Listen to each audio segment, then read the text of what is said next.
हो गया। तो जैसा कि हमने आपको बता दिया है, वैसे आप जान लीजिए कि जो बिहार पुलिस का जो भी वैकेंसी आती है वो CSBC के द्वारा कंडक्ट कराई जाती है। और ये जो आपको सेट दिख रहा है ये बिहार पुलिस कांस्टेबल का नहीं है, मद्य निषेध वाला है, लेकिन कराने वाला CSBC ही है। तो CSBC जो भी पैटर्न अपनाता है वो सारे कांस्टेबल हो या जो भी मद्य निषेध हो सारे पर एक ही अप्लाई करता है। तो यहाँ पर भी जो सवाल आपको दिख रहे हैं ये CSBC के द्वारा ही कंडक्ट कराया गया सवाल है। अगर हम पूरे सेट को एनालिसिस कर लेंगे और उसके बाद हम तैयारी करेंगे तो 100% है कि सफलता मिल जाएगी। तो हम एनालिसिस की ओर बढ़ते हैं और एनालिसिस में देख लीजिए कि पहला जो प्रश्न है आपका दिया गया है कि बेकिंग सोडा है सोडियम, मतलब सोडियम का क्या चीज़ है, तो सोडियम बाइकार्बोनेट होता है बेकिंग सोडा। अगर हम बात करें इसके रासायनिक सूत्र की तो रासायनिक सूत्र जो होता है NaH और CO3 होता है। अगर इसी पूछ दिया जाता है कि इसका रासायनिक नाम क्या है तो सोडियम बाइकार्बोनेट, सोडियम बाइकार्बोनेट ये पूछा जाता है कि इसका रासायनिक नाम क्या है, तो सोडियम बाइकार्बोनेट के नाम से जानते हैं। ठीक है, अब मेरे ख्याल से ये बात जब आपको समझ में आ जाता है तो आप इससे रिलेटेड एक दो चीज़ों को एक बार देख लेंगे तो अच्छा रहेगा। आप देख लीजिए कि हम इसको बता रहे हैं कि एक आता है सोडा आपका धोवन सोडा। धोवन सोडा जो होता है वो बाजार में धोवन सोडा को हम ऐसे रासायनिक रूप से हम उसको क्या बोलते हैं, तो रासायनिक रूप से हम उसको बोलते हैं सोडियम कार्बोनेट। सिर्फ सोडियम कार्बोनेट होता है, वहाँ बाइकार्बोनेट था, यहाँ सोडियम कार्बोनेट है, बस इतना ही फर्क है, सोडियम कार्बोनेट। तो यही दोनों में कन्फ्यूजन होता है। हालांकि इसको हम सोडा एस के भी नाम से जानते हैं। इसका रासायनिक जो सूत्र होता है Na2CO3 इंटू 10H2O, अर्थात अगर पूछ दिया जाता है कि जो धोवन सोडा है उसमें जल का कितना कण होगा, तो जल का जो कण होगा वो 10 अणु होगा। ठीक है, 10 गो अणु होता है जल का। तो ये बात ध्यान रखेंगे, उस समय ऑप्शन जब देगा तो यही 10 के जगह कभी 7 दे देगा, कभी 5 दे देगा, तो वहाँ कन्फ्यूजन हो सकता है। तो ये आपको ध्यान रखना है। ऐसे हम इसको सोडा एस के नाम से भी जानते हैं। अब बात करें अगर हम सोडियम बाइकार्बोनेट का, तो सोडियम बाइकार्बोनेट को खमीर के रूप में यूज किया जाता है, खमीर में। उसके बाद हम उसको सफ़ेद पाउडर कहते हैं। बाजार में इसका बेकिंग सोडा के नाम से प्रचलित है। तो बाजार का नाम पूछा जाता है तो बेकिंग सोडा आप ध्यान में रखेंगे। अब हम बात कर लेंगे अगली क्वेश्चन की। तो अगली क्वेश्चन में जो है आप देख लीजिए डाटा सेंसस से आया हुआ है। अब डाटा सेंसस का मतलब होता है जनगणना से। तो जनगणना से आने का मतलब हो गया कि आपको जनगणना से कुछ आप लिखते जाएं। शायद आप लिखे हैं, अगर नहीं लिखे हैं तो आप इस चीज़ों को लिखते जाएं कि आपका कौन कौन चैप्टर महत्वपूर्ण है। जो नहीं लिखे हैं वो लिख लेंगे, जो लिख चुके हैं उनको आगे जो छूटा होगा वो लिखते चले जाएंगे। अर्थात कहने का मेरा मेन मकसद ये है कि अगर आप ये पता होगा कि हाँ आप कहाँ से पूछा जा रहा है प्रश्न, और जहाँ से प्रश्न पूछे जा रहे हैं वहाँ का आपको इंडिकेशन पहले मालूम होना चाहिए। अब डाटा सेंसस से आया हुआ है, यहाँ देख लीजिए 2011 का डाटा का पूछा है, 11 के जनगणना के अनुसार पूछ रहा है। तो 2011 के जनगणना के अनुसार अगर हमको पूछा जाएगा तो अभी जो पूछा है वो नहीं पूछेगा, लेकिन यहाँ पे बोला है कि 2011 के जनगणना के अनुसार जो है 2011 के जो जनगणना के अनुसार क्या पूछा है, ये भारत का जो है ना लिटरेसी रेट पूछा है, मतलब साक्षरता दर पूछा है। तो भारत का जो लिटरेसी रेट है ऐसे 74.04 है, लेकिन यहाँ पे 74.04 नहीं आया। तो उस समय आप कंफ्यूज कर सकते हैं। याद रखिए जो नज़दीकी होगा वही होगा। वहाँ पे 75 होता तो हम 75 लगाते, ठीक है, 75 होता तो 75 लगाते, लेकिन यहाँ पे 73 दिया है और 73 के नज़दीक, मतलब 74 के नज़दीक 73 ही है, इसलिए हम 73 को लगा देंगे। अब 73 के जब नज़दीक लगाते हैं तो अब इससे हम रिलेटेड अब अगला जो आपको याद रखना है, अब आपको रखना है पुरुष, मतलब भारत में कितना पुरुष पढ़ा लिखल है, मतलब साक्षर है, पुरुष के बारे में आपको ध्यान रखना है। तो पुरुष में आपका 82% 2011 के जनगणना के अनुसार ध्यान रखेंगे। वही महिला में अगर आपको ध्यान रखना होगा तो महिला में आपको महिला में आपका 65% है। महिला अगर ध्यान रखना होगा तो आप महिला में मात्र 65% याद रखेंगे। ऐसे 65 पॉइंट समथिंग है, 65.46 है और 82.14 है, लेकिन एग्जैक्ट आपको याद रखना है कि 82 है और 65 है। ये बात आपको ध्यान में रखना है। थोड़ा सा हम बिहार की डाटा सेंसस की भी बात कर लेते हैं कि बिहार का डाटा सेंसस क्या है। बिहार का जो डाटा सेंसस है वो आपको ध्यान रखना है कि डाटा सेंसस 2011 के आंकड़ा, थोड़ा सा बिहार का लिटरेसी रेट भी पूछ दिया जाएगा। तो बिहार का लिटरेसी रेट मात्र आपका 61.8% है, बहुत ही कम है, जो कि भारत में अगर निम्न स्तर में देखा जाए तो सबसे निम्न है। भारत के राज्यों में अगर देखा जाए तो सबसे कम अगर जनसंख्या साक्षरता दर है तो वो है आपका बिहार का। ठीक है, बिहार में नीचे से टॉप पर है। ठीक है, नीचे से टॉप पर है, यानी कहने का मतलब है कि सबसे पिछड़ा हुआ राज्य है। उसके बाद आपको बात कर लेते महिला और पुरुष में देख लेते हैं कि भाई कितना महिला साक्षर है और कितना पुरुष साक्षर है। तो महिला में साक्षरता अगर देखा जाए तो बहुत ही कम है, 51 पॉइंट मात्र 5 है। लेकिन याद रखिए कि कुछ बुक में 53 पॉइंट समथिंग देता है। ठीक है, 53 पॉइंट समथिंग। तो आपको दोनों याद रखने हैं, क्योंकि जब एग्जाम में 53 पॉइंट आएगा तो 53 लगाना है, क्योंकि बहुत सारे बुक ये कंडक्ट कर चुका है कि भाई 53 होगा, कुछ ही कर रहे हैं, लेकिन बीपीएससी इसको माना है 51.5, इसलिए हम 51.5 इसका आंसर आपको बता रहे हैं, मतलब ये चीज़ बता रहे हैं, तो ये ध्यान रखेंगे। लेकिन पुरुषों का कहेगा तो पुरुषों में है 70। याद रखिएगा कि बिहार में पुरुष है 70, लेकिन वही भारत में पुरुष है 82। दोनों को कंपेयर करके याद रखेंगे तो ध्यान रखेगा। बिहार में महिला है 51, लेकिन भारत में महिला 65 है। तो ये बात ध्यान में कर लेंगे। डाटा सेंसस की बात अगर कर ले तो डाटा सेंसस जो शुरुआत हुई थी 1872 में लॉर्ड मेयो के काल से स्टार्ट हुआ था। 1872 में लॉर्ड मेयो के काल में याद हुआ था। लॉर्ड मेयो के काल में याद हुआ था।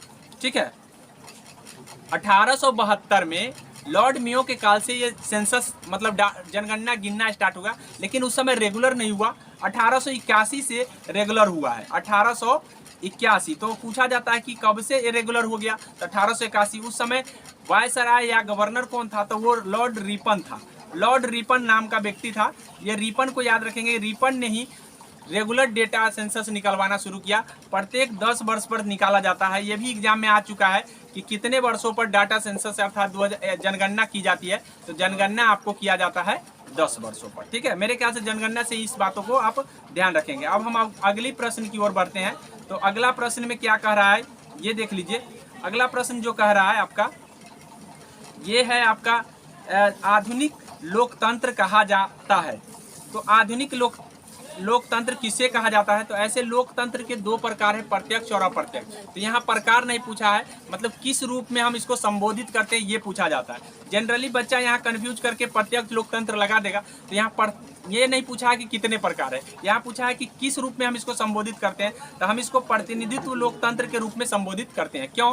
क्योंकि हमारे देश में जो भी सांसद हो या विधायक हो उन सभी का चुनाव होता है, और जब चुनाव होता है, संसद विधायक का चुनाव होता है, तो चुनाव को ही हम प्रतिनिधित्व करना कहते हैं। तो इसीलिए प्रतिनिधित्व लोकतंत्र हम कह सकते हैं। और सारे के सारे जो भी एमएलए एमपी बनते हैं तो सब के सब कहीं से न कहीं से इलेक्ट ही होते हैं। तो इसीलिए प्रतिनिधित्व लोकतंत्र के नाम से हम जानते हैं। अब हम अगला प्रश्न की ओर बढ़ जाते हैं कि अगला प्रश्न क्या कह रहा है। अगले प्रश्न जो कह रहा है आपका अगला प्रश्न जो है आप देख लीजिए कि बोला है कि अमेरिका की खोज किसने की।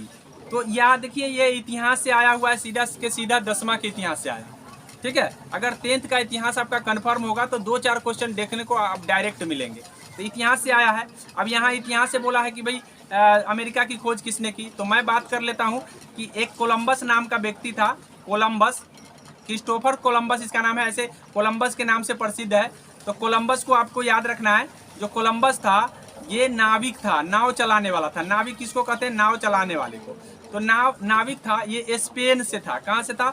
स्पेन से। तो पूछ दिया जाएगा कि ये जो कोलंबस था ये कहाँ से था? तो स्पेन से था। उसके बाद आपको ये ध्यान रखना है कि ये कोलंबस जो है, कोलंबस चला था इंडिया की खोज करने के लिए, लेकिन वो रास्ते में मार्ग भटक गया समुद्र में। पता है आपको कि समुद्र में उस समय बड़ा कोई यंत्र नहीं हुआ करता था जिससे कि दिशा उसको पता चल पाए, क्योंकि वो शुरुआत ही भौगोलिक खोज की शुरुआत ही थी। अब ऐसी परिस्थिति में ये कोलंबस मार्ग भटक गया और मार्ग भटक के चला गया वेस्ट इंडीज में। वेस्ट इंडीज में चला गया तो वेस्ट इंडीज जा करके उसको बाद में पता चला कि यहाँ अमेरिका है। तो इस तरह से 1492 में अमेरिका की खोज माना जाता है कोलंबस के द्वारा। हालांकि अमेरिका का खोज नहीं हुआ बल्कि अमेरिका पहुंचा था। अमेरिका ऑलरेडी पहले से था। ठीक है, तो याद रखिएगा, ये बात ध्यान रखिएगा। अब हम बात करेंगे अगली प्रश्न की ओर। तो अगले प्रश्न से पहले हम कुछ थोड़ा सा इसके और डिस्कशन में हम चले जाएं तो 1498 आपको याद रखना है। 1498 क्यों याद रखना है कि वास्को डिगामा हमारे यहाँ आया था, वास्को डिगामा, इसीलिए हम वास्को डिगामा को भारत का खोजकर्ता के रूप में जानते हैं, भारत के खोजकर्ता के रूप में जानते हैं वास्को डिगामा को, वास्को डिगामा, ठीक है। और ये कहाँ आया था तो सबसे पहले केरल के तट पर आया था। कहाँ आया था? केरल के तट पर, ठीक है। और केरल के तट पर इसका जो स्वागत करने के लिए राजा जो आया था वो जमोरिन था। जमोरिन को भी पूछा जाता है कि किसने स्वागत किया था, तो जमोरिन किया था। ये बात ध्यान रखेंगे।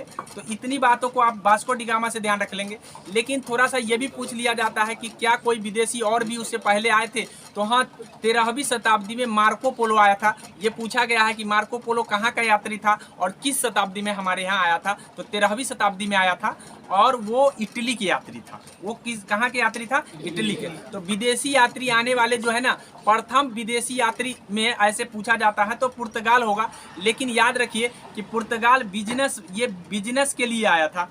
ये बिजनेस के लिए पूछा जाए तो उस पर्पस में आपको पुर्तगाली यात्री वास्को डिगामा होता है। लेकिन मार्को पोलो उससे पहले आ चुका था, ठीक है। उस समय पांडे का शासन चला करता था, पांडे वंश का। तो याद रखिएगा कि किस वंश में आया था, तो पांडे वंश में। अब हम आगे की ओर बढ़ेंगे। अगली सवाल 5 नंबर है और 5 नंबर में मैथ से आया है, जो कि एकदम ही सरल सवाल है। आपसे पूछा है सर्वांगसम। तो 2 चीज होते हैं त्रिभुज, या तो समरूप होते हैं, या तो समरूप होते हैं, या सर्वांगसम होते हैं, सर्वांगसम होते हैं। अब ये सर्वांगसम और समरूप होने का शर्त होता है। सर्वांगसम होने के लिए आपको तीनों कोण अगर बराबर हो गया, या तीनों भुजा बराबर हो गया, या कोई 2 कोण बराबर हो गए, या कोई 2 भुजा बराबर हो गए, तो वो समरूप हो जाते हैं।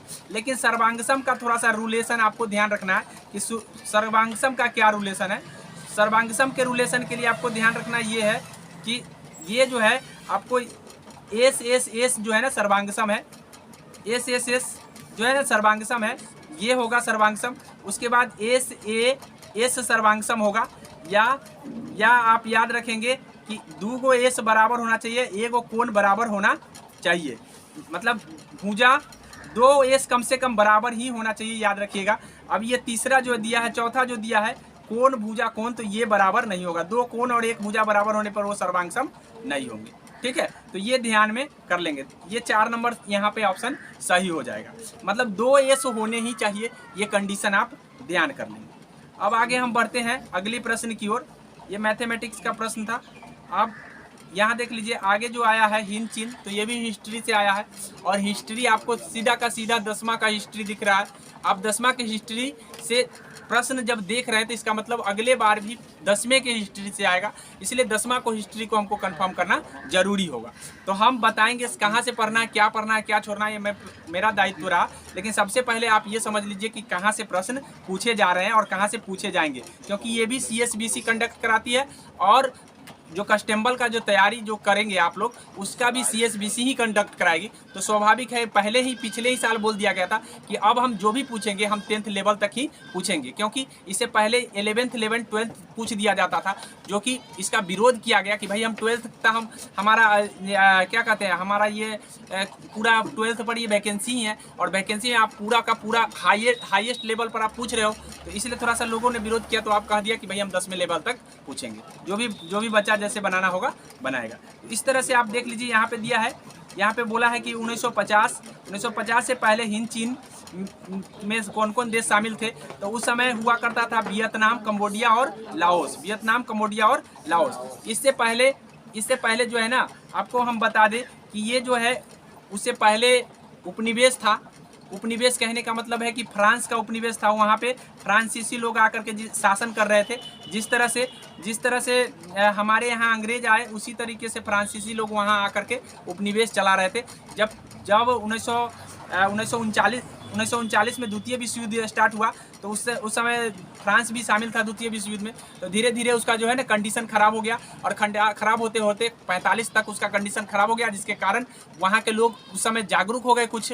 और जागरूक हो गए तो जैसे हम लोग के यहाँ लोग अंग्रेज के प्रति जागरूक हो गए और अंग्रेजों को भारत छोड़ो आंदोलन 1942 में चला दिए। तो वहाँ पर भी लोग विरोध किए, बहुत सारे हो चिन मिन नेता के रूप में आते हैं। तो इस तरह से वहाँ भी आज़ाद हो गए लोग और वहाँ उपनिवेश वहाँ का फ्रांसीसियो का खत्म हो गया। तो उससे पहले उसके बाद जो है ना धीरे धीरे जो है ना सभी क्षेत्र अलग अलग नाम से जाने लगे। तो ये जो उस समय हिंद चीन के अंतर्गत आता था, कंबोडिया, वियतनाम और लाओस आता था। ये बात ध्यान रख लेंगे। अब वियतनाम के 2 भाग हो चुके हैं, आपको ध्यान रखना है। वियतनाम में उत्तरी वियतनाम और दक्षिणी वियतनाम हो चुका है। अभी भी उसमें काफ़ी अमेरिका जो है ना काफ़ी हरासमेंट किया था दोनों को लड़ा करके, जो आप उसको इतिहास जब जानेंगे तब पता आपको चल जाएगा। लेकिन हम अभी प्रश्न की ओर बढ़ेंगे। प्रश्न में देख लीजिए, अगले प्रश्न जो है इंग्लिश से आया है और इंग्लिश भी महत्वपूर्ण है। याद रखिएगा, अगर 10 इंग्लिश पूछे जाते हैं या 5 इंग्लिश पूछे जाते हैं, अगर पाँचों के पाँचों आप बना लेते हैं तो 100% है कि उतना अंक आपके आ जाएंगे। और ये ज़्यादा कोई टफ नहीं पूछा गया है, एकदम सरल पूछा गया। देख लीजिए यहाँ पे बोला है नाइदर बॉयज नॉर, तो हम आपको बता दें कि नाइदर नॉर, ठीक है, नीदर के साथ नॉर आता है और ईदर के साथ और आता है। अब आपको ध्यान रखना है, जब नीदर नॉर और आइदर और आता है तो उस समय आपको नाइदर नॉर के नज़दीक में जो सब्जेक्ट होगा उसी के अकॉर्डिंग आपको वर्ब लगाना है। तो यहाँ पे दिया है, यहाँ पे देखिए इस नॉर के नज़दीक में टीचर जो है ना वर्ब है, सॉरी सब्जेक्ट है। तो टीचर के लिए सिंगुलर है, तो सिंगुलर इसमें कौन ऑप्शन में है? ई, माने ईज है ऑप्शन में। कौन सा है? ईज है, तो ईज आंसर हो जाएगा। बस आपको इतना ही अगर बात ध्यान रहता तो ये सवाल आपके लिए आसान हो जाता। ठीक है, आगे हम अगली बात करेंगे अगला प्रश्न की। अगला प्रश्न नंबर है आपका 8 नंबर प्रश्न में देख लीजिए, 8 नंबर में क्या कहा है आपको, ये साइंस से है, ठीक है, चुंबक से आया हुआ है। तो आपको चुंबक जो चैप्टर है मैग्नेटिक फील्ड, उसको पढ़ना पड़ेगा, क्योंकि साइंस से मैग्नेटिक फील्ड से पूछा गया, जो कि सीधा के सीधा 10वां में मैग्नेटिक फील्ड पढ़ना है। ठीक है, अब यहाँ देख लीजिए, यहाँ बोला है कि चुंबकत्व आधारित जो कौन चुंबक पर आधारित है, तो ए में से लग रहा है मैग्नेटिक होगा। ठीक है, तो मैग्नेटिक MRI, हम बता दें आपको, मैग्नेटिक का मतलब होता है मैग्नेटिक रेजोनेंस इमेज होता है। मैग्नेटिक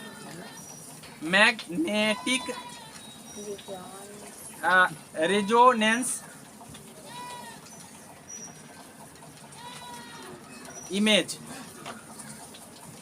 इमेज होता है, ये ध्यान रखेंगे। ठीक है, इसका फुल फॉर्म, तो ये फुल फॉर्म अगली बार हो सकता है कि पूछ सकता है कि MRI का फुल फॉर्म क्या है। तो MRI का फुल फॉर्म आपको ध्यान रखना है, ये इमेज है। ये ध्यान खाली कर लीजिए कि जो MRI है ये एक प्रकार का इमेज है, जो खींच करके ये पता चल जाता है कि कहाँ डिस्टर्बेंस शरीर में है। शरीर के किसी भी पार्ट के डिस्टर्बेंस के लिए ये किया जाता है। दूसरा बात, सबसे पहले ये कैंसर के लिए किया गया था, मतलब कैंसर का पता लगाने के लिए। तो यह ध्यान रखिएगा कि पूछा जाएगा कि MRI तकनीकी का प्रयोग किस लिए किया जाता है। तो MRI तकनीकी का प्रयोग कैंसर पता करने के लिए, शरीर के किसी भी डिसऑर्डर की पता करने के लिए, या किसी भी नस को में प्रॉब्लम है तो वहाँ पता करने के लिए हम MRI तकनीक का प्रयोग करते हैं। तो मेरे ख्याल से ये बात समझ में आ गया होगा। अब हम आगे बढ़ेंगे, MRI तकनीक के बाद हम 9 नंबर सवाल में आएंगे। तो 9 नंबर सवाल हमसे क्या पूछा है? 9 नंबर सवाल पूछा है कि राजनीतिक दल आवश्यक है। तो ये सीधा का सीधा प्रश्न आपको पॉलिटी से पूछा गया है। राजनीतिक का मतलब हो गया पॉलिटी। अब पॉलिटी भी पढ़ना आपको आवश्यक है। अब पॉलिटी में देख लीजिए कि पॉलिटी में आपसे पूछा है कि राजनीतिक दल किसके लिए आवश्यक है। तो हमारे यहाँ चल रहे हैं लोकतंत्र। क्या चल रहे हैं? लोकतंत्र। और लोकतंत्र में राजनीतिक दल का काफ़ी भूमिका है। जैसे कि हमारे यहाँ बहुदलीय व्यवस्था है। तो याद रखिए कि भारत में कैसी व्यवस्था है? तो बहुदलीय। वही आपसे पूछ दिया जाए कि एक दलीय व्यवस्था कहाँ है, तो चीन में है। चीन में एक दलीय व्यवस्था है। लेकिन लोकतंत्र के जो प्रकार पूछे जाते हैं प्रत्यक्ष और अप्रत्यक्ष होते हैं। कौन होते हैं? प्रत्यक्ष और अप्रत्यक्ष। तो अप्रत्यक्ष जो होगा आपका भारत में है और प्रत्यक्ष जो है स्विट्जरलैंड में है। ठीक है, तो ये आप बातों को ध्यान रखेंगे, चीज़ों को रिलेट करके पढ़ने से याद होंगे। ठीक है, आगे हम आपको बता दें कि राजनीतिक दल को लोकतंत्र का प्राण कहा गया है। इसलिए ध्यान रखिएगा कि पूछा जाता है कि लोकतंत्र का प्राण कौन है, तो राजनीतिक दल है। ऐसे एक दल अगर सरकार नहीं बना पाती है तो 2 दल मिल करके करती है, तो उसको हम गठबंधन का सरकार कहते हैं। जब दो दल का मिल करके सरकार चलाती है तो उसको हम क्या कहते हैं, गठबंधन की सरकार हम उसे कहते हैं। हालांकि अभी गठबंधन की सरकार नहीं है, अभी बीजेपी की सरकार है भारत में। और बात करें अगर यहाँ बिहार में, तो बिहार में गठबंधन की सरकार है, क्योंकि दो दल से अधिक दल मिल करके सरकार चला रही है। तो पूछा जा सकता है कि भारत में कैसा शासन चल रहा है, गठबंधन की शासन चल रहा है या किसी एक दल की शासन चल रहा है या बहुदलीय व्यवस्था, इस तरह से पूछा जा सकता है, इसलिए ध्यान रखेंगे। आगे हम यहाँ देख लीजिए, ये प्राकृतिक पर्यावरण से पूछा गया है। और प्राकृतिक पर्यावरण में देखिए यहाँ बोला है कि प्राकृतिक परितंत्र कौन नहीं है। तो प्राकृतिक परितंत्र जो प्रकृति ने बनाया प्राकृतिक परितंत्र होता है, और जो प्रकृति ने नहीं बनाया वो कृत्रिम परितंत्र के नाम से जाना जाता है। तो प्राकृतिक वन प्रकृति ने बनाया है, उसके बाद आपको बता दें नदी प्रकृति ने बनाया है और रेगिस्तान प्रकृति ने बनाया है, लेकिन बगीचा मानव ने बनाया। इसीलिए ये क्या है, प्राकृतिक तंत्र नहीं है, ये कृत्रिम है। क्या है, ये कृत्रिम है। याद रखिएगा कि बगीचा हम लोग बनाते हैं, और बगीचा हम लोग बनाएंगे, जो भी हम लोग बनाएंगे उसको हम कृत्रिम के नाम से जानते हैं। तो आप उसी तरीके से ध्यान रखिएगा कि तालाब भी हम लोग बनाते हैं, तो जब तालाब हम लोग बनाते हैं तो तालाब कौन सा तंत्र हो जाएगा, कृत्रिम हो जाएगा। उसके बाद आपको बताए घास पर्वत और घास स्थल कौन बनाता है, तो घास स्थल मानव नहीं बनाता है, घास स्थल अपने आप उपज जाता है, इसीलिए वो प्राकृतिक हो जाएगा। वही आपको बता दे कि फसल क्षेत्र कौन बनाता है, तो फसल मानव बनाता है। फसल क्षेत्र आपको कंफ्यूज कर सकता है और घास स्थल कंफ्यूज कर सकता है, इसलिए घास स्थल प्राकृतिक है, लेकिन फसल क्षेत्र कौन है, मानव निर्मित है, क्योंकि फसल मानव उगाता है, इसलिए वो मानव तंत्र कृत्रिम तंत्र के अंतर्गत आ जाते हैं।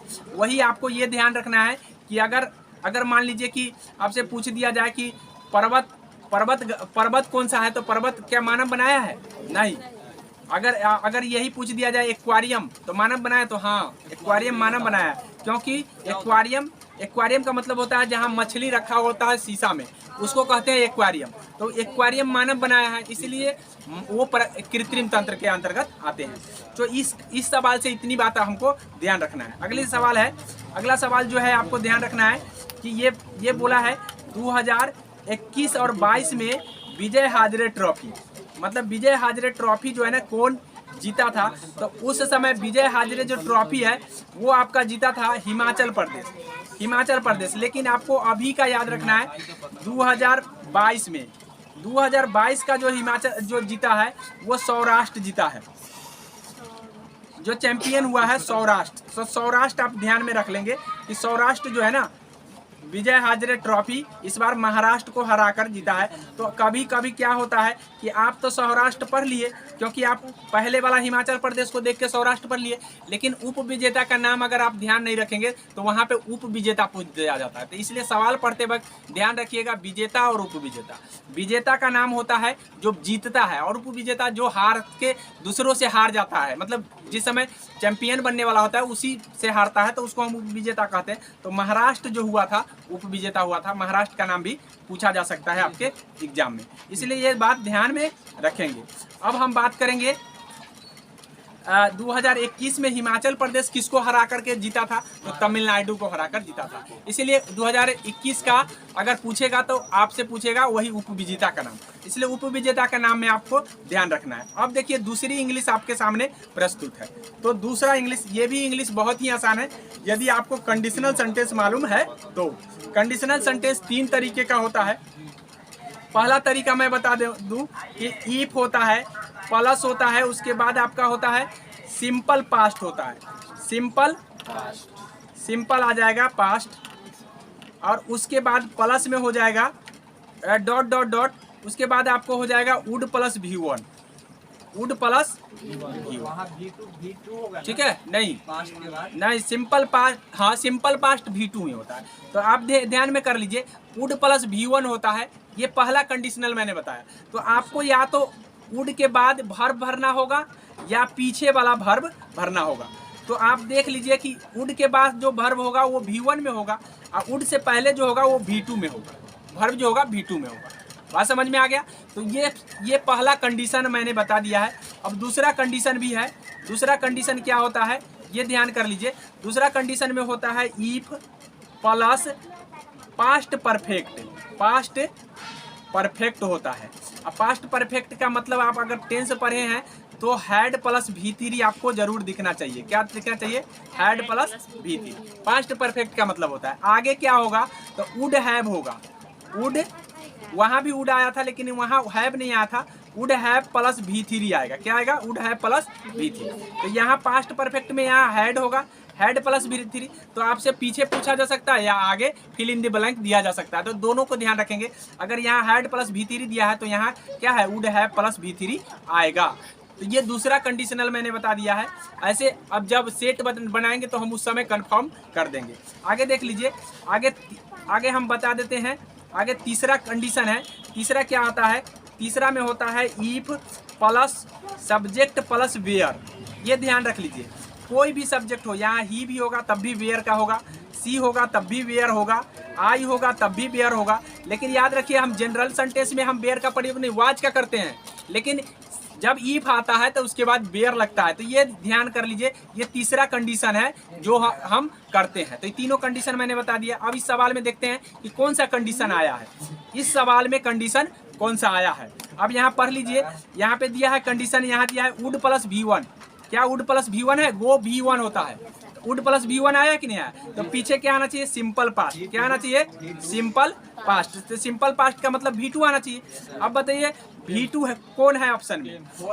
तो आपको V2 ठीक है, केम है। V2 कौन है? केम। अगर आपको सिंपल पास्ट समझ में नहीं आता है तो मैं टेंस का भी लेक्चर डाल दूंगा आप, ठीक है?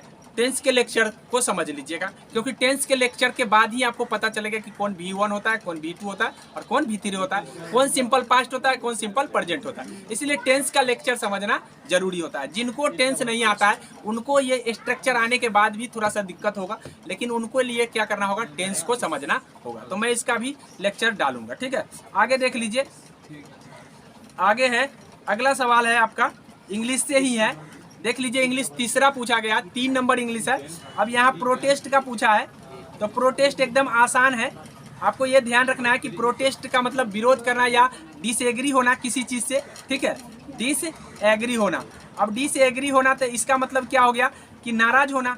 नाराज होना, तो किसी से नाराज होना, प्रोटेस्ट करना, तो ऑब्जेक्ट करना वही मतलब बताता है, ठीक है? ऑब्जेक्ट करना मतलब विरोध होना, विरोध करना या नाराजगी जाहिर करना। तो मेरे ख्याल से ये बात समझ में आ गया होगा। सीधा के सीधा साइनों से पूछा गया, तो यहाँ पे आपको वर्ड पावर देखता है। यहाँ कोई लेक्चर नहीं, कोई किसी प्रकार का ग्रामेटिकली नहीं है, यहाँ आपको वर्ड पावर के ऊपर डिपेंड करता है। तो ऐसे सवाल आपके वर्ड आते हैं तो ठीक होंगे, नहीं वर्ड आता थे तो आप अंदाजी लगाएंगे, क्योंकि वहाँ निगेटिव नहीं है। निगेटिव नहीं है तो आप सबको लगाना आपको है एग्जाम में, ठीक है?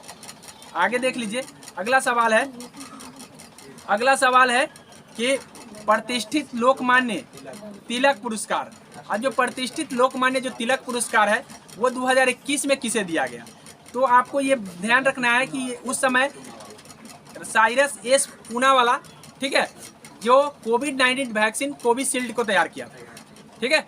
और कोविशील्ड तैयार करने के लिए इनको जो है ना लोकमान्य तिलक पुरस्कार मिला है। लेकिन आपको लोकमान्य तिलक पुरस्कार जो है ना 2022 का भी ध्यान रखना है, क्योंकि 2022 का अगर आप ध्यान नहीं रखेंगे तो उस समय क्या होगा? उस समय होगा कि आपको पूछ दिया जाएगा 2022, तो आप नहीं बना पाएंगे। इसलिए इसी से रिलेटेड आपको 2022 को याद रखना है। 2022 को मैं बता दूं कि टेसी थॉमस है। टेसी थॉमस, ठीक है? कौन है? टेसी थॉमस। अब ये टेसी थॉमस क्यों प्रसिद्ध है?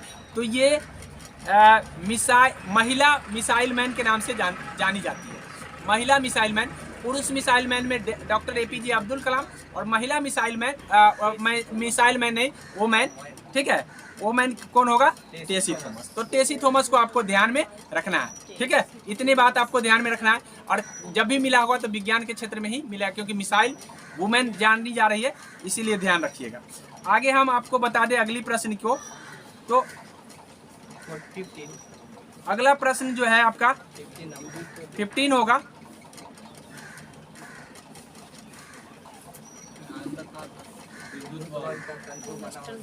ये सीधा का सीधा 10वां के विज्ञान से पूछ दिया है। अभी तक 2 10वां के विज्ञान से आपको आ गए हैं, मैंने आपको बता दिया है, और फिजिक्स से है, ठीक है? तो आपको फिजिक्स बल्ब जो है ना, विद्युत को पढ़ना होगा आपको, विद्युत चैप्टर को पढ़ना होगा। अब विद्युत चैप्टर में यहाँ बोला है कि भाई बल्ब का तंतु बना होता है, तो ये टंगस्टन का बना होता है, ये तो सबको मालूम होगा। लेकिन अब ये नहीं पूछेगा, ये पूछेगा भाई टंगस्टन का जो प्रतिरोध होता है कैसा होता है। तो प्रतिरोध भी इसका उच्च होता है, प्रतिरोध भी इसका उच्च होता है, ठीक है। और उसके बाद गलनांक पूछेगा, तो गलनांक भी उच्च होता है, ठीक है, गलनांक भी उच्च होता है, ये याद रखिएगा। लेकिन अब इससे बल्ब फिलामेंट से ना पूछ करके आपसे ये पूछ दिया जाएगा कि फ्यूज इसका किसका बना होता है, ठीक है।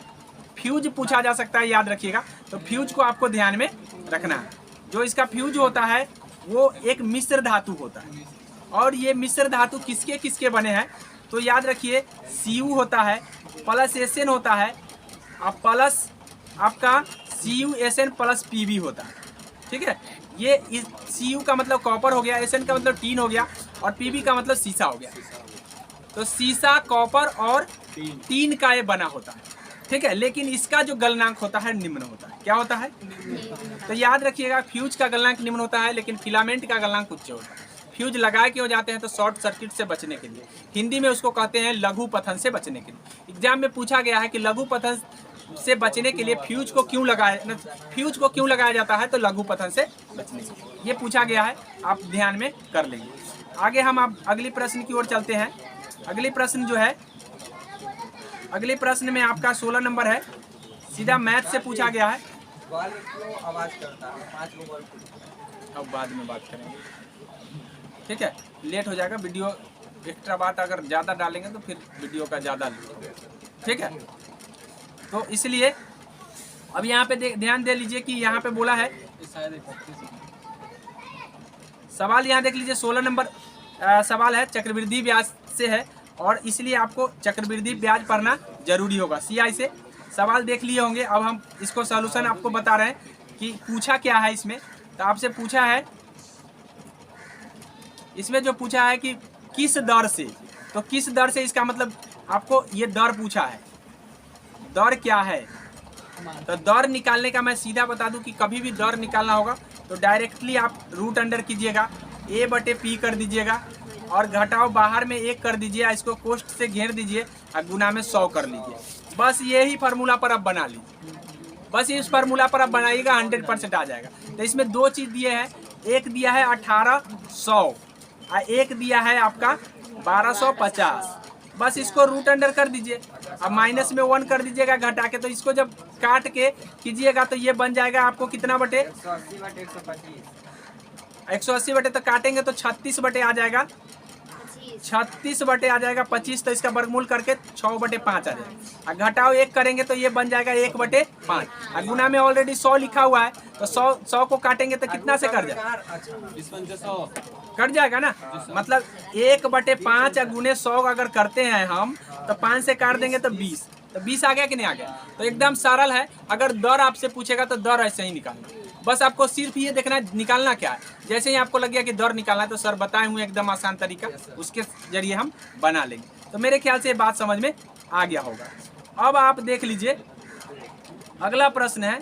अगला प्रश्न में भी मैथ है, और अगला प्रश्न में आपको मैथ से पूछा है कि एक खिलौने के 12% छूट, जो छूट होता है उसको बट्टा कहते हैं। क्या कहते हैं, बट्टा, ठीक है। बोला 12% छूट देने के बाद इसे 308 रुपये में बेचा जाता है, तो बेचने को हम विक्रय मूल्य कहते हैं। क्या कहते हैं, विक्रय मूल्य। तो खिलौना का अंकित मूल्य क्या है, तो इनका मतलब मार्केट प्राइस इसका क्या है। तो हम आपको बता दें कि प्राइस 3 तरह का होता है, एक MP मार्केट प्राइस, एक CP जो कॉस्ट प्राइस, एक SP जो होता है सेलिंग प्राइस, ठीक है। सेलिंग प्राइस को हम विक्रय मूल्य बोलते हैं। तो विक्रय मूल्य इसमें दिया हुआ है, तो डायरेक्टली अगर विक्रय मूल्य आपको दिया है, अंकित मूल्य पूछ रहा है, तो आप कुछ नहीं कीजिए, बस विक्रय मूल्य पहले लिख लीजिए। 308 देले है, 308 दे दिए, और गुना में ऊपर में 100 लिख दीजिए, 100, और नीचे में जितना बट्टा दे रहा है उतना घटा के लिख लीजिए। बट्टा दे रहा है 12, तो घटा के हम 12 करेंगे 88। जब इसको कैंसिल कीजिएगा 11 से, तो 11 8 88, इसको 11 से कीजिएगा तो 11 दूना 22, 11 8 88। फिर इसको 4 से काटिएगा तो 7 आ जाएगा, इसको 4 से काटिएगा तो 2 आ जाएगा।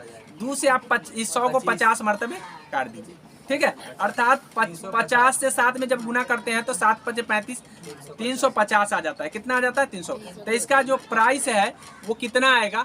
इसका प्राइस जो मार्केट प्राइस है वो 350 आएगा। तो मेरे ख्याल से ये बात समझ में आ गया होगा।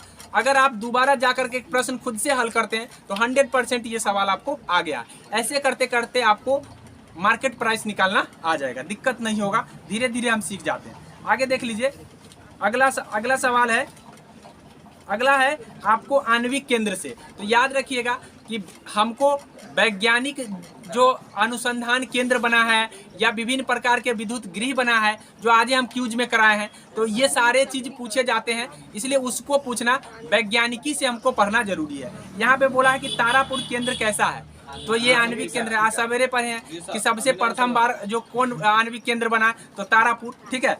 और तारापुर आपको ये इसी बातों से आपको ध्यान रखना है। लेकिन इससे एक्स्ट्रा फैक्ट क्या पूछा जाएगा? एक्स्ट्रा फैक्ट को आपको ध्यान रखना है कि एक्स्ट्रा फैक्ट जो है ना, आपको एक याद रखना है तारापुर, ठीक है। एक याद रखना है आपको कैगा, ठीक है। एक याद रखना है आपको नरोरा, एक याद रखना है आपको, ठीक है, रावत भाटा, ठीक है। एक काकरा पारा, सारे को याद रखना है आपको, ठीक है। ये आपका तारापुर महाराष्ट्र में पड़ता है, ठीक है। ये कैगा कर्नाटक में पड़ता है, कैसे कर्नाटक, कैसे कैगा। नरोरा आपका पड़ता है उत्तर प्रदेश में पड़ता है। रावत भाटा आपका राजस्थान में पड़ता है। और जो काकरा पारा है ये आपका पड़ता है महाराष्ट्र में, काकरा पारा, ठीक है। ये ध्यान में कर लीजिए। तो इस तरह से आपको ध्यान में कर लेना है। अब आगे हम अगला हम पढ़ेंगे अगले सवाल को, लेकिन उससे पहले थोड़ा सा एक्स्ट्रा फैक्ट और बता दें कि सबसे पहले जो विद्युत गृह बना था वो अमेरिका में बना था। कहाँ बना था? अमेरिका में। तो अमेरिका को आपको क्यों याद रखना है? सबसे पहले विद्युत गृह बना, ठीक है। दूसरा कि कब बना था, तो 1969 में बना था, ठीक है। तीसरा कि हमारे भारत में कितने विद्युत गृह है, तो टोटल 8 घर है, 8 गो घर है, जिसमें से भट्ठी कै गो लगायल है, तो 22 गो। तो हम पूछा जा सकता है कि हमारे देश में 8 घरों में कितने रिएक्टर लगे हुए हैं, तो 22 रिएक्टर लगे हुए हैं। तो इतना बात आपको एक्स्ट्रा फैक्ट में याद रखना है। चलिए आगे प्रश्न की ओर हम बढ़ेंगे। आगे प्रश्न जो है आपका बोला है कि लीलाधर जगूरी द्वारा रचित कविता है, मतलब लीलाधर जगूरी क्या रचे हैं। तो लीलाधर जगूरी के बारे में हम बताने से पहले थोड़ा हम इनके एक्स्ट्रा फैक्ट बताएंगे कि लीलाधर जगूरी को व्यास सम्मान मिला है। अब कब मिला है, तो इनको मिला है 2018 में, 2018 में मिला है व्यास सम्मान, ठीक है। अब 2018 में किस लिए मिला है, तो जितने लोग उतने प्रेम, जितने लोग बोला है, जितने लोग, एक उपन्यास लिखा था, ठीक है, उतने प्रेम। तो इस उपन्यास के लिए आपको क्या मिला है, इनको 2018 में व्यास सम्मान। अब व्यास सम्मान मिलने वाले आपको सभी व्यक्ति को याद रखना है 2018 से लेकर अभी तक के, क्योंकि लीलाधर जगूरी जब आ गया है 22 में, तो आपके आने वाले जो जितने भी व्यास सम्मान मिले हैं नेक्स्ट, उनका नाम आपको ध्यान रखना है। तो हम सबसे पहले 22 की बात करेंगे। 22 में जो मिला है आपको, 22 में मिला है ज्ञान चतुर्वेदी को। ज्ञान, ज्यादा ज्ञान होने से पागल हो गया, तो पागल खाना के लिए मिला है। किस लिए मिला है? पागल, ठीक है, पागल खाना के लिए इनको मिला है ज्ञान चतुर्वेदी को, ठीक है। ज्ञान चतुर्वेदी को पागल खाना के लिए 2022 में मिला है, ये बात ध्यान रखेंगे 2022 में। वही बात अब हम बात कर लेंगे 2021 के, तो असगर बजाहत को मिला है, असगर बजाहत, ठीक है। अब असगर, हाँ, अब देख लीजिए वो कुछ भी हो सकता है, वो आप यहाँ अगर हमारे भारत में कोई भी पब्लिक हो सकते हैं, ये कोई जरूरी नहीं कि किस धर्म, किस जाति, किस विशेष से हो, उतना नहीं लिया जाता, ठीक है। आगे है, देख लीजिए आगे, हाँ, आगे हम आपको बता दें कि असगर बजाहत किस लिए मिला था, तो महाबली के लिए मिला है। और एक शरद पगारे को मिला है जो पाटलिपुत्र की सामग्री के लिए मिला है, शरद पगारे का ध्यान रख लीजिए, ज्ञान चतुर्वेदी को ध्यान कर लीजिए, असगर बजाहत क्या, पाटलिपुत्र की सामग्री, पाटलिपुत्र की सामग्री, ठीक है। तो मेरे ख्याल से ये ध्यान कर लेंगे कि पाटलिपुत्र की सामग्री के लिए मिला है। अब 22 में मिला है ज्ञान को चतुर्वेदी को, असगर बजाहत को 21 में, और 20 में मिला है शरद पगारे को। ठीक है, आगे हम अगली बात करेंगे। अब लीलाधर जगूरी की बात कर रहे थे, तो लीलाधर जगूरी जो है ना, मेरा ईश्वर, मेरा ईश्वर, मेरा ईश्वर के लिए इनको जो है ना ये रचे हुए हैं। इसके साथ और भी रचे हैं, क्या रचे हैं? आंधी को रचे हैं। क्या रचे हैं? आंधी को। याद रख लीजिए, आंधी को रचने वाले ये हैं, मेरा ईश्वर रचने वाले हैं, प्रेम को रचे हैं, एक प्रेम जो है ना कविता है इसको भी रचे हैं, और छाता और जादू को रचे हैं। छाता और जादू है, याद रखिएगा। तो इतने सारे, छाता जादू हो गया, आंधी हो गया, प्रेम हो गया, इन सभी चीज़ों को आपको ध्यान में रखना है। तो मेरे ख्याल से ये बात समझ में आ गया होगा कि आपको लीलाधर जगूरी को कितनी बातों को ध्यान रखना है। अब अगला प्रश्न आ गया है आपका, ठीक है, किस त्रिभुज में यदि किसी त्रिभुज में एक कोण शेष दोनों कोण के बराबर हो, तो आपको ध्यान रख लीजिए कि अगर 3 गो कोण है, ठीक है, हाँ, तो 3 गो कोण होगा, तो आपको एक कोण जो है ना दोनों कोण के योग के बराबर हो, तो x बराबर है y प्लस z हो जाएगा। ठीक है, तो 2 गो कोण को यहाँ जोड़ के आया है x, एगो तीसरा कोण भी x से हम मान लिए हैं, तो x जोड़ के कितना आएगा? 180 आ जाएगा। अगर जब 2x बराबर 180 करेंगे तो 180 तो काट देंगे तो कितना आ जाएगा? 90। बस 90 डिग्री आ गया तो इसका मतलब समकोण होगा। क्या होगा आगे समझ में? 90 डिग्री वाले त्रिभुज को हम क्या कहेंगे? समकोण कहेंगे। तो यहाँ समकोण लगा देंगे, बी आंसर हो जाएगा। चलिए अगला हम 21 नंबर सवाल पढ़ेंगे। 21 नंबर में बोला सीडीएस के बारे में कि भारत का शस्त्र बलों में पहले chief of the defence staff, जिसको हम सीडीएस बोलते हैं। क्या बोलते हैं? सीडीएस। तो सीडीएस, पहले सीडीएस कौन थे? तो पहले सीडीएस आपका जनरल बिपिन रावत, जनरल बिपिन रावत। लेकिन अब आपको अभी वाला याद रखना है, ठीक है, अभी वाला आपको ध्यान रखना है कि अभी कौन है सीडीएस। तो अभी के सीडीएस जो है आपका है अनिल चौहान। तो अनिल चौहान जी को याद रखिएगा। वैसे पहला में पूछा जाएगा तो बिपिन रावत ही होगा, दूसरा में आपका कौन है? अनिल चौहान। ठीक है, तो सीडीएस, अब सीडीएस होता क्या है ध्यान कर लीजिए। राष्ट्रपति के बाद अगर कोई अधिकारी होगा सैनिक के लिए तो सीडीएस होगा। कौन होगा? सीडीएस। पहले बीच में कोई नहीं था, जब राष्ट्रपति को बर्डन ज़्यादा हो गया तो तीनों सेना को रेगुलेट करने के लिए एक पद बनाया गया जिसको नाम सीडीएस है। ठीक है, चीफ डिफेंस स्टाफ जिसको हम कहते हैं। अब हम बात करेंगे ये कौन कौन सेना को रेगुलेट करता है, तो थल सेना, वायुसेना और नौसेना। ठीक है, आपको ध्यान में रखना है। अब हम नौसेना भी होगा, थल सेना, वायुसेना और नौसेना तीनों को रेगुलेट करता है सीडीएस। नौसेना का मतलब नाविक का सेना। चलिए आगे देख लीजिए। अगला जो सवाल है आपका, ये पूछा है कि फणीश्वर नाथ रेणु द्वारा रचित कहानी। फणीश्वर नाथ रेणु जो है ना जाने माने एक कहानीकार है। ठीक है, अब ये कहानीकार जाने माने कहानीकार है, तो ये ध्यान रख लीजिए कि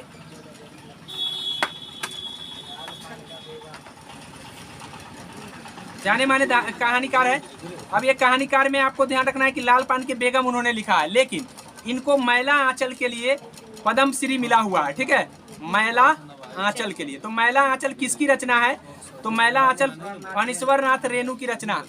ठीक है, फणीश्वर नाथ रेणु की रचना मैला आंचल है, जिसके लिए इनको पद्म श्री मिला। इसलिए मैला आंचल को आपको ध्यान में रखना है। साथ में और भी इनके कुछ कृति हैं जो आपको ध्यान में रखना है। आपको ये ध्यान रखना है, मारे गए गुलफाम, मारे गए गुलफाम किसकी रचना है? इन्हीं की रचना है। एक आदमी राष्ट्रीय की महक, राष्ट्र की महक, तो इनकी रचना है। एक आदमी राष्ट्र की महक, लाल पान की बेगम, पंच लाइट। ठीक है, तबे एकला चलो रे, तबे एकला चलो रे। तो ये सारे फणीश्वर नाथ रेणु की है, आपको ध्यान रखना है। ठीक है, इसको थोड़ा सा भी हल्के में नहीं लीजिएगा, क्योंकि फणीश्वर नाथ रेणु इम्पोर्टेंट है और उनकी रचना भी इम्पोर्टेंट होगा उतना ही। ठीक है, कोई जरूरी नहीं कि इस बार पूछ दिया हुआ है तो वही चीज़ पूछेगा, वो चीज़ रचना नहीं पूछेगा। लेकिन वही रचना अगर आपको से पूछ देगा कि भाई पंच लाइट का बताओ कि कौन है रचनाकार, तो फणीश्वर नाथ रेणु। वही मैला आंचल का कौन पूछ देगा, तो आपको फणीश्वर नाथ रेणु। इसलिए हर एक चीज़ इम्पोर्टेंट है, आपको ध्यान में रखना है। इसलिए डिस्कशन को ध्यान में रखना बहुत जरूरी है। अगला सवाल हम आप पढ़ेंगे।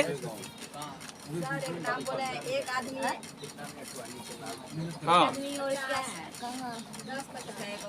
सारा पीडीएफ मिल जाएगा, टेंशन का ले रहे हैं। पीडीएफ मिल जाएगा, पीडीएफ में लिखा हुआ है ऑलरेडी। ठीक है, ऑलरेडी सारा लिखा हुआ है पीडीएफ में। आप 44 मिनट है तो 10 मिनट और चलेगा। टेस्ट नहीं हो पाएगा, लेट हो जाएगा। चलिए आगे देख लीजिए। अगला सवाल है कि संयुक्त राष्ट्र संघ, जिसको हम यूएनओ बोलते हैं, क्या बोलते हैं? आज आप यूएनए क्यूज में पढ़े। ठीक है, यूएनए का आपका मुख्यालय पूछा तो न्यूयॉर्क में है, लेकिन यूएनए की स्थापना पूछता है तो 1945 याद रखिएगा।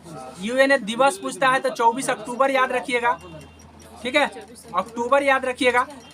यूएनए दिवस जो है ना, हम लोग 24 अक्टूबर को मनाते हैं। तो ये एग्जाम में पूछा गया है, ध्यान में रखेंगे।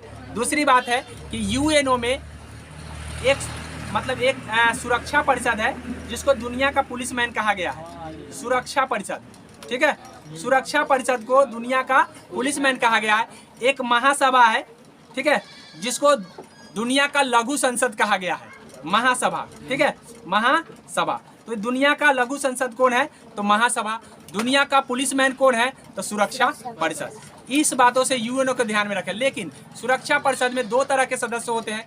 अगर आपसे पूछ दे कि सुरक्षा परिषद में टोटल कितने सदस्य हैं, तो 15, टोटल 15 है। लेकिन उसमें से 5 अस्थायी है और 10 अस्थायी।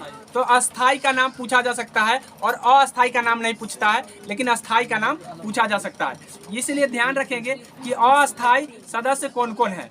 अस्थायी सदस्य कौन कौन है? तो अमेरिका है, अमेरिका अस्थायी सदस्य बन के बैठा हुआ है, इसके पास वीटो पावर है। रूस है, रूस अस्थायी सदस्य बन के बैठा हुआ है। चीन है, अस्थायी सदस्य बन के बैठा हुआ है। ठीक है, फ्रांस है, अस्थायी सदस्य बन के बैठा हुआ है। और एक आपका है जर्मनी, एक आपका है ब्रिटेन है। कौन है? ब्रिटेन है। तो ये महाशक्ति है, महाशक्ति के रूप में जाने जाते हैं। और ये 5 अस्थायी सदस्य है जो दुनिया का बहुत बड़ा रोल निभा रहा है। और ये ध्यान रखिएगा कि ये 5 सदस्य का नाम पूछा जा सकता है कि निम्न में कौन अस्थायी सदस्य नहीं है, ऐसे करके पूछ दिया जाएगा। तो आपको ध्यान रखना है, अमेरिका, ब्रिटेन, रूस, चीन और फ्रांस इतना अस्थायी सदस्य के रूप में आते हैं। ठीक है, तो मेरे ख्याल से ये बात ध्यान में आप कर लेंगे। एक बार में नहीं होता है तो 2-3 बार में आपको याद हो जाएगा 100%। ठीक है, लेकिन इस बातों से, इस प्रश्न से हमको ये पता चलता है कि आपको अंतर्राष्ट्रीय संगठन को याद रखना जरूरी होगा। और अंतर्राष्ट्रीय संगठन 1 नहीं 10 है, 10 को पढ़ना जरूरी है। इसलिए 10 का एक लेक्चर आपको हम बनाएंगे और देंगे। ठीक है, आगे देख लीजिए। अगला प्रश्न है, अगला मैथ से आ गया है। तो मैथ यहाँ देख लीजिए,